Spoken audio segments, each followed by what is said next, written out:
Right now, residents, they are facing flooding, widespread damage, and power outages. We want to get some perspective ahead of this storm, and FPL placed some of its employees across the state to help with any power outages that may come, so they were prepared ahead of time. But while many are still left in the dark right now, FPL says they are getting power restored just as quickly as possible. So let's bring them online live with us right now. This morning, we have FPL spokesperson Chris McGrath. Good morning. Okay, give us an indication of how big this storm was and how it affected the power in the state of Florida. Yeah, this was a monster storm, as you well know, that made landfall as a major Category 4 hurricane. And we've seen what we expected, widespread extended power outages. As you mentioned, we've strategically pre-positioned our crews and our equipment and all of our resources close to where we anticipated damage would be, so that we would be able to get out and restore power safely and as quickly as possible. And we've done just that. We've restored power. The latest number is more than 440,000 customers statewide. We still have about 230,000 customers without power, but we are out in full force, and we will not stop working until every single customer is restored. And that is statewide, over 200,000 still without power. Now, are there some areas that you still don't know? You haven't been able to get to them yet?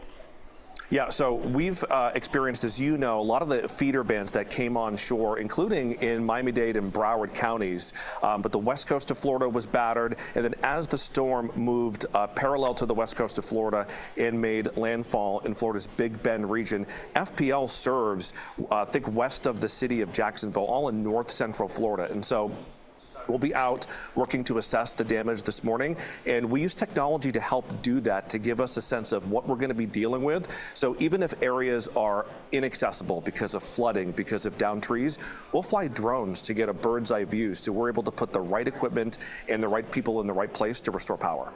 Give us an indication as to what you want people to do, because this could be a dangerous situation where we're talking about down power lines and water.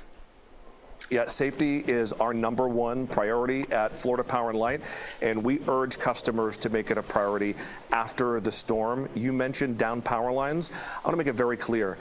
It's very hard for you to tell the difference between a power line and a cable line. If you see anything on the ground, assume that it's a power line, assume that it's energized, and stay far away. Call us at FPL, 1-800-4OUTAGE. If it is an emergency, call 911.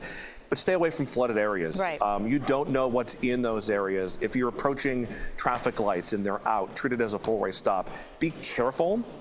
Give first responders like FPL the time to do what we do best, which is restore power when our communities need us most. And how long do you think, Chris, that is going to take? Is this going to be like a weeks-long effort, several weeks, just days? Give us some idea.